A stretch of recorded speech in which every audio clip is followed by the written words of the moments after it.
and New Testament context over a long period. However, I'll leave him to explain what it is he's going to talk about.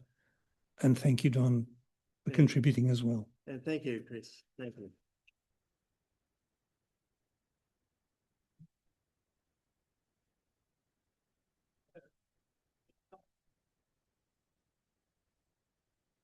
I'm speaking on the search party for the missing brothers in P46, the 500 brothers in P46. Now, P46 is the oldest surviving texts of Paul, dated around about 150 to 250, so within that range group. And the problem is, even though it's the earliest surviving manuscript of Paul's letters, I've actually got the whole of Paul's P46 here, if anyone wants to have a look at it later. Also, his cousins, P45 and P47. So if you want to have a look at that later, you can have a look. It's quite remarkable, P46. I had a lecturer at Moore College who said, "Oh, P46, very important," but he didn't tell us why. So, but there it is. The earliest collection of Paul's letters that we have. It's called P because it's the New Testament papyrus, the first. So P46 is the 46th New Testament papyri that was published.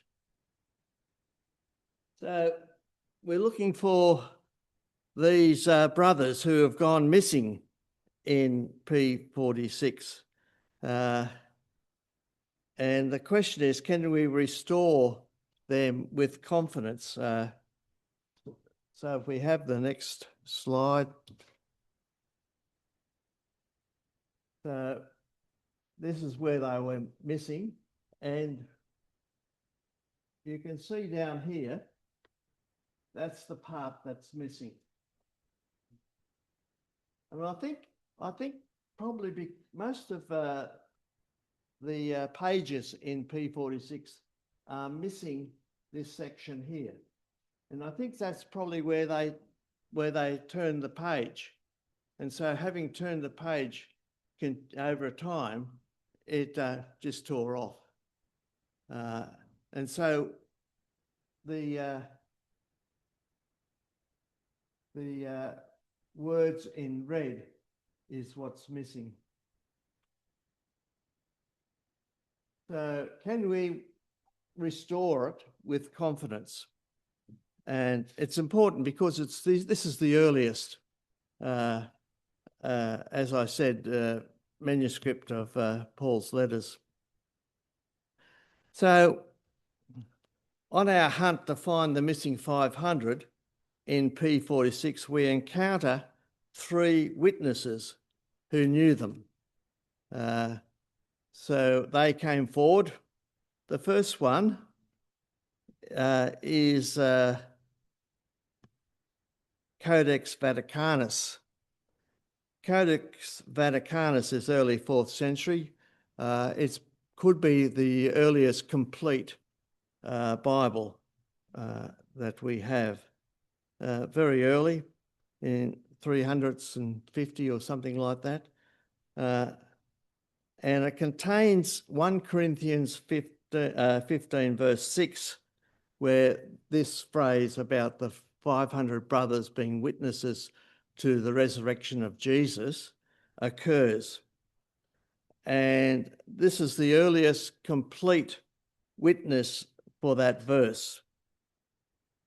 So that's the first witness that came forward. The second witness that came forward was Codex Sinaiticus, another very early 4th century complete Bible. And it preserves 1 Corinthians 15:6, including the missing 500 brothers who saw the risen Jesus. And it reads virtually identically to Vaticanus. And the third witness is a little bit older. It's early 5th century. Codex Alexandrinus also contains the verse about the 500 brothers who saw the risen Jesus, which is in 1 Corinthians 15:6. So all of those are the early three witnesses that testify to that passage, to the 500 brothers who actually saw the risen Jesus in 1 Corinthians 15:6. And there's no major variance in the text from all of them. They're all virtually the same.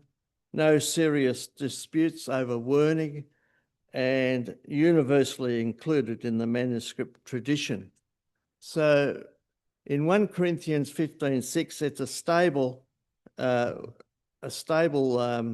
text, including the witness of the 500 brothers to the risen Jesus.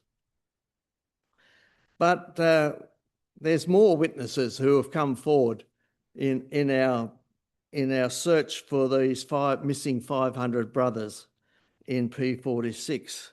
There are 7 early patristic citations of the 500 witnesses in 1 Corinthians 15:6. First one is Irenaeus of Lyon. Thank you very much. I get carried away. There. Do it again.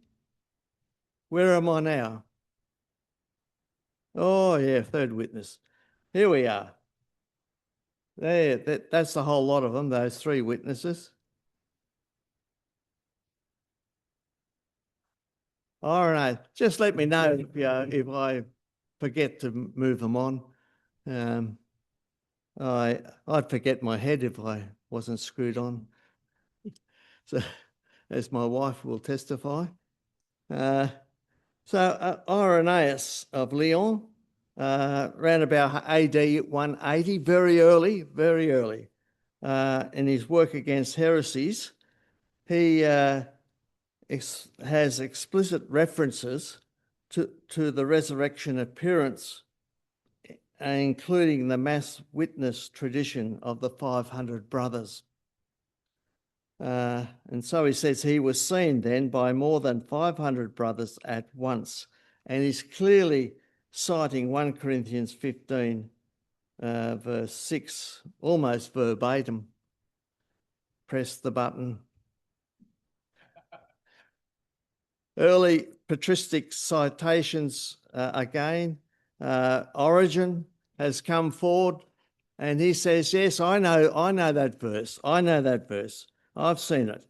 And he defends the historicity of the resurrection and quotes Paul in Contra Celsum chapter 2, verse 63. And he says that he appeared to more than 500 brethren at once. And in his commentary on Matthew chapter 12, verse 36, again he says, to the 500 and more brethren at once, talking about them citing the resurrection of Jesus. And so Origen uses this evidence against Celsus, who charged that the Christians had no public witnesses to the resurrection of Jesus. Thank you very much, Lynn. Thank you. I ought to have someone up here pressing it for me. We've got Tertullian. Oh, here we are. Hey, there's Tertullian. Now he entered the courtroom and he said, yes, I know about these 500 witnesses who saw the risen Jesus. And he says there that he was seen by more than 500 brethren at once, most of whom remained until Paul's own time. And it's nearly a direct quotation from 1 Corinthians 15, verse 6.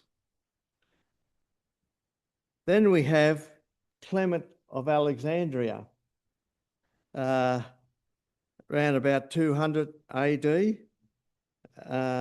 in his work Stromata 5:1. And he there refers to Paul's chain of resurrection witnesses, including that he was seen by more than 500 brethren at once. And he says, Paul testifies to this. And so that shows that Clement had the verse and used it in his teaching. Number 5 witness that we have is Eusebius of Caesarea, around about AD 325. Next picture. Yeah, I should have my wife here pressing the button rather than me, anyhow. And Eusebius says he was seen at once by 500 brethren or more, as Paul has handed down. So he's clearly referencing 1 Corinthians chapter 15, verse 6. And he knows the verse from 1 Corinthians 15, 6 and references it there. Press the button. Cyril of Jerusalem in AD 350, in his catechetical lecture, says he was seen at once by 500 brethren, and this Paul proclaims. Again, he's referring to 1 Corinthians 15, verse 6, and Cyril uses that in his catechetical instruction. And then we have Chrysostom in AD 390, his work on the homilies of 1 Corinthians. And Chrysostom quotes the verse repeatedly, and he comments that he was seen by 500 brethren at once, the majority remain alive. So where are we up to now? Oh, Chrysostom. Yeah. You know, there's a reason why I do this. So you get it the second time. Yeah, not stupid.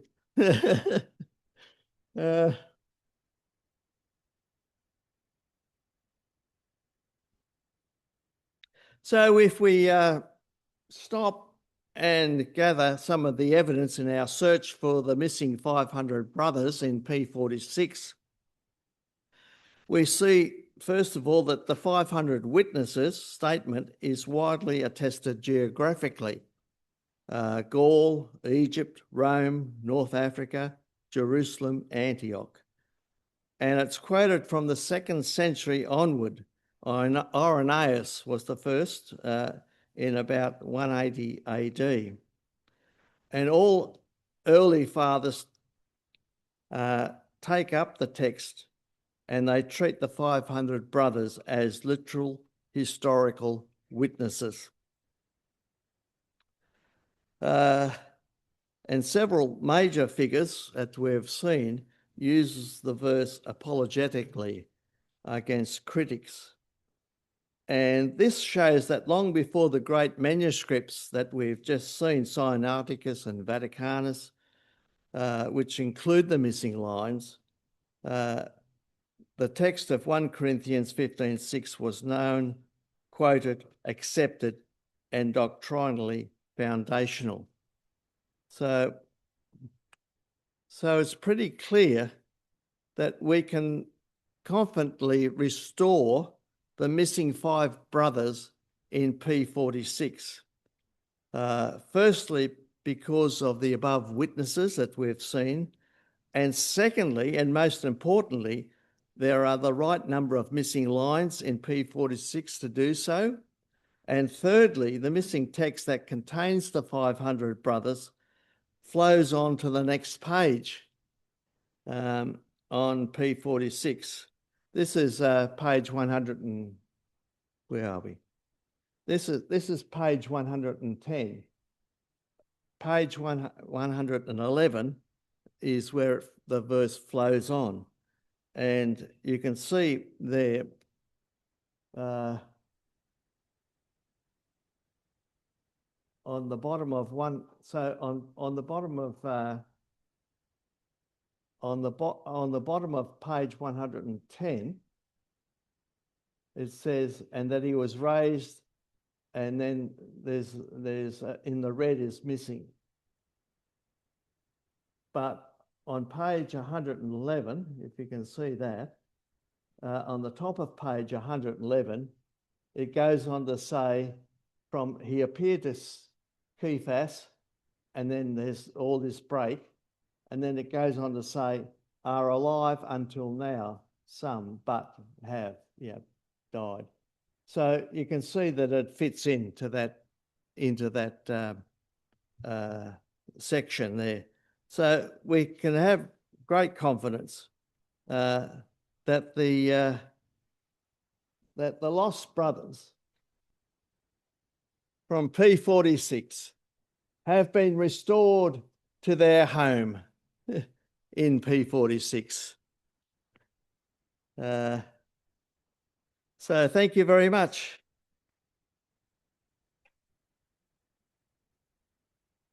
Do you want me to keep this up? No, oh, you're right.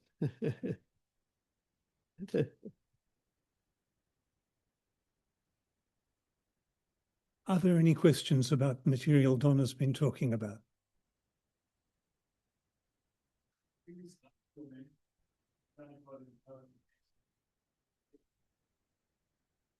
Sorry. Oh, sorry. A strange question, Don. Yeah. I was looking at your Greek text and saying, hey, there's no accents there. And then I thought that's probably P46 was the uncial manuscript, was it? Or did it not have accents? It doesn't have, it has about 2 accents. Okay. Yeah, didn't need accents. That's a modern invention.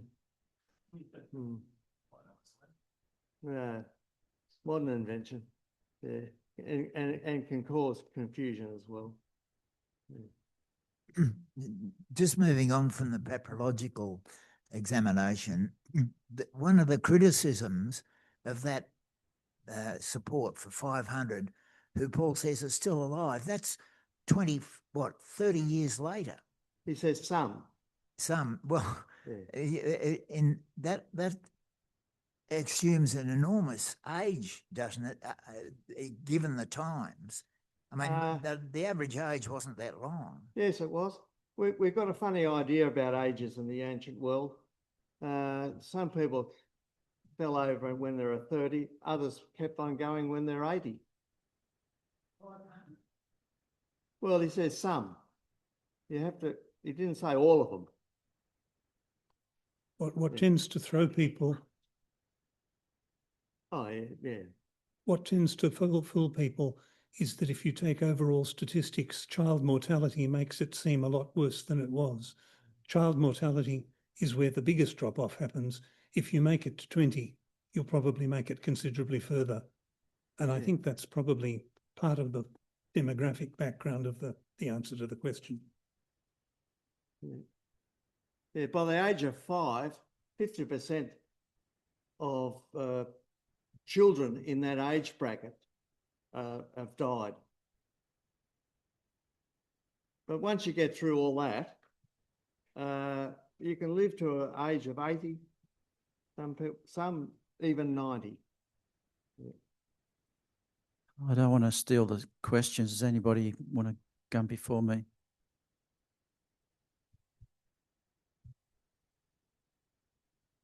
Don, thank you for the lecture. I don't know whether my question is legit or not, but and I'll just say that I'm not a disciple of someone called Rudolf Bultmann, but in the light of what you've just said, how would you sort of respond to a skeptic like Bultmann who says, well, we've got to read 1 Corinthians 15, verse 6 differently? Well, I just take it as it is. I mean, you read it as it is, what it's saying. Good, thank you. Yeah. I mean, Bultmann had a problem, but we won't go into that.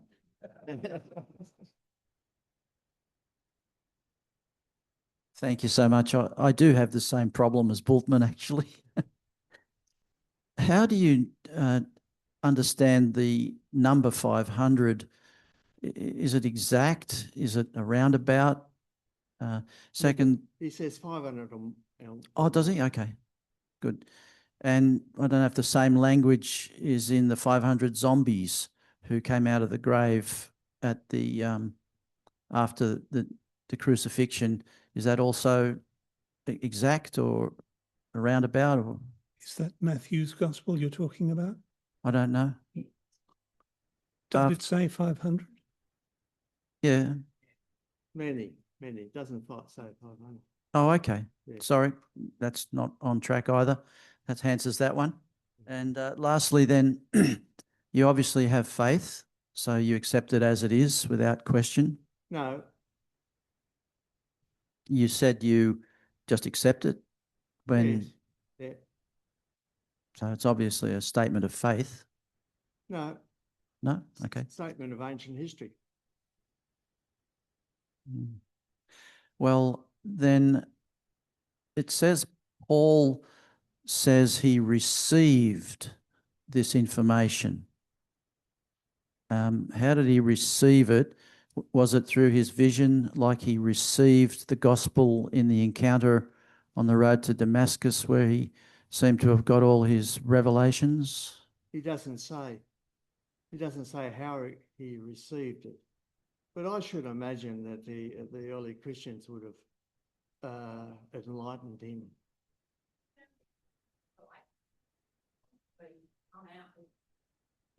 Peter, yes, that's right. Yeah.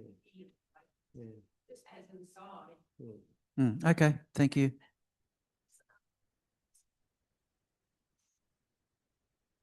Yeah. Yeah, that's right. Hmm. It's almost creedal. That section in 1 Corinthians 15 is a creedal statement that was passed down. Yeah. We also ought to note that 1 Corinthians is probably written somewhere 55 or 57 AD.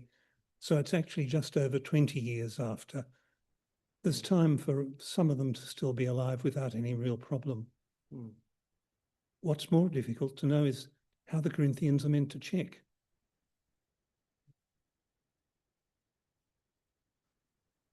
Asking further along those lines about the concept of reception, of having received it, because when I read passages in Ephesians, etc., where the mysteries of the gospel were revealed to Paul from the pages of the Old Testament, the insights that he got, that God privileged him to understand this mystery, could that not be the same language or concept rather than a creedal statement from other Christians, like Lynn was just suggesting? Couldn't it be his pointing to his authority as an apostle, having not been with Jesus, but having encountered divine revelation? So Well, that's where he got his... The majority of scholars who have written on this section say it's creedal. It's a creedal statement. different to Paul's Yes. claims and assertions Yes. about his insights into the Old Testament. Yes, yes. Okay. The majority view is that when he talks about that which he received, he means by a formal process of passing it on from human witnesses. That's generally agreed, not just for this passage, but for his use of the language in general. He's distinguishing, in other words, between what he received by revelation and what he received. Thank you. I'll have to look at Ephesians again. Thank you.